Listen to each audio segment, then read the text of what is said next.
Nimrod with the Christmas tree that would represent his male parts. All right. So let's keep reading. And again, it says right here, "Be not afraid of them, for they cannot not do evil, neither also is it in them to do good." Because the pagan gods, the pagan idols, they can't speak, they can't move, they're powerless, right? I think it's in Wisdom of Solomon. Let's see if I can find it. Wisdom of Solomon 14, towards the end.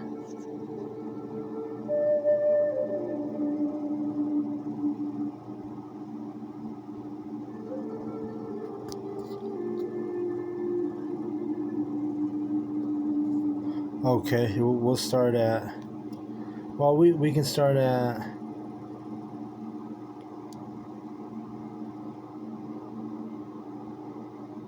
this is going into pagan idols, all right? So we'll start at 13. "For this man that of earthly matter maketh brittle vessels and graven images," talking about an artificer. I think that's how you say it. I think it's in this. Artificer, which is someone who makes graven images, idols, statues, etc. Artificial, that's what that word goes back to. Artificial goes back to artificer, which is the man who makes the artificial images and the artificial idols. But that's so, like I said, this is going into the pagan idols. It says, "And all the enemies of thy people that hold them in subjection are most foolish and are more miserable than very babes. For they counted all the idols of the heathen to be gods." And that's what you're doing when you put up that Christmas tree in your living room. You're honoring a heathen god that can't do no good or can't do no evil. It has no power. I mean, you're the one doing the evil when you set it up, because the so-called pagan idol that you're honoring and worshiping by setting up all the Christmas, the Christmas trees in your living room and doing the whole Christmas shit that we used to do back when we were still acting like heathen, back when we were still in the world.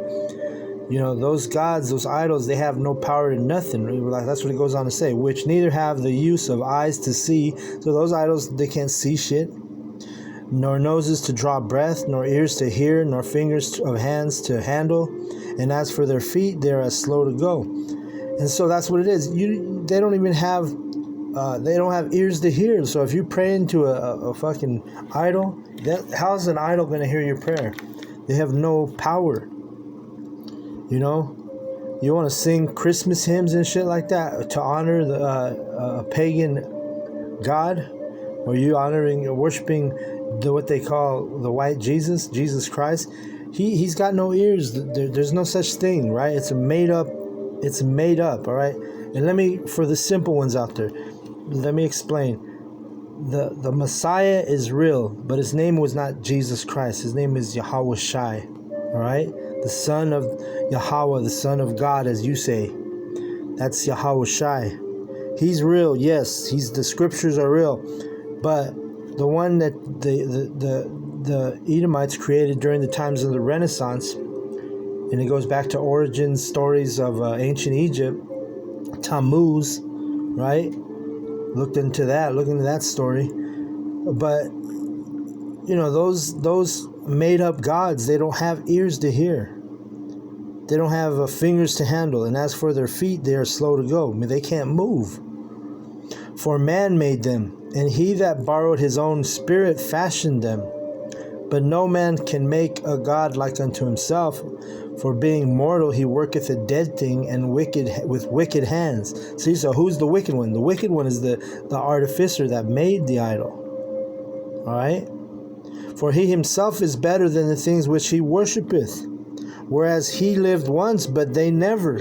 Meaning, the guy who made the false image, or the pagan image, or a pagan idol, right? These guys that do you have Issachar, they're heavy into those Virgin Mary statues and the Jesus, the nativity set up and all that bullshit. Listen, man, the people those artificers, those people that make that crap, they're better off than the gods that they're worshiping, because these people, they're wicked, but they actually had breath in their life at one time, right? Like you, if you're one of those people that's guilty of what I'm talking about, you get the whole nativity set in your fucking front yard and shit, or in your living room, or a Christmas tree, then you're guilty, right? But you're the wicked one, but still you're better off than those pagan idols, those pagan statues that you have in your living room or on your front yard, because they never lived. You at least you had breath in your life, right? Even though you're wicked. Let's keep reading. 18. Yeah, they worship those beasts also that are most hateful, for being compared together, some are worse than others. Neither are they beautiful, so much as to be desired in the respect of beasts, but they went without the praise of the Most High and His blessing. Right. So you're not praising the Most High when you're setting up all that shit and teaching your kids to do all that. You're just honoring a devil and making yourself wicked. All right. I read the heathen are devouring our people, and that's one way that you devour our people, by teaching them those wicked customs. All right. Shoot, I had a preset. Okay, yeah. Let me grab this. Came right back to me. 2 Thessalonians 2.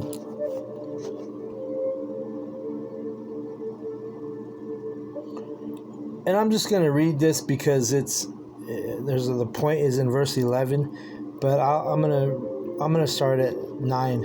It says, even him whose coming is after the working of Satan and all power and signs and lying wonders, which those are lying wonders, all right? You teach your kid white Jesus, you teach your kid the nativity, you teach your kid the Christmas tree, all that bullshit. Those are lying wonders. And with all deceivableness of unrighteousness in them that perish, because they receive not the love of the truth, that they might be saved. Yeah, you're not receiving the love of the truth. You're busy, still caught up in the heathen ways. All right? It says in verse 11, and for this cause the Most High shall send them strong delusion, that they should believe a lie. All right, so you're so delusional, you believe a lie. You sit there, I'm telling you, man. I've been driving. You drive your car, you'll see the fucking nativity setups in these people's yards, and it's always Issachar, man. Issachar, be heavy on those idols. You so-called Mexicans, and it goes across all the tribes. Don't get me wrong, but here in Babylon, you see it heavy with Issachar, man. I drove past the neighborhood, and you kind of know where Issachar is in the neighborhood, right? You know you just know, right? You've seen him out and about, but you drive past a neighborhood, you see, oh shit, there go Issachar with the whole nativity set. There go Issachar going hard on Christmas. And I'm getting on you, Issacharites, because I'm of the Northern Kingdom. So I noticed that too with I noticed the brothers in the camp that are on Southern Kingdom go hard on Southern Kingdom, and the brothers in the camp that we go of the Northern Kingdom, we go hard on the Northern Kingdom. That's just you're supposed to go hard on your own tribes, right? You go hard on all the tribes, but just by nature we kind of go harder on our own tribes, which that should be that way, So let's see. Let me see. So that's kind of the point's been made, man. You people need to get out of the ways of the heathen. Do your kids a favor, teach them the truth, and get them out of that business of all this idolatry. Why you want to see your kid burn in a missile, a nuclear fire, and really it's all preordained, like we always tell you, but. You're hearing it from the Lord's servants, the prophets now. We're telling you, we're instructing you how to do this thing, man.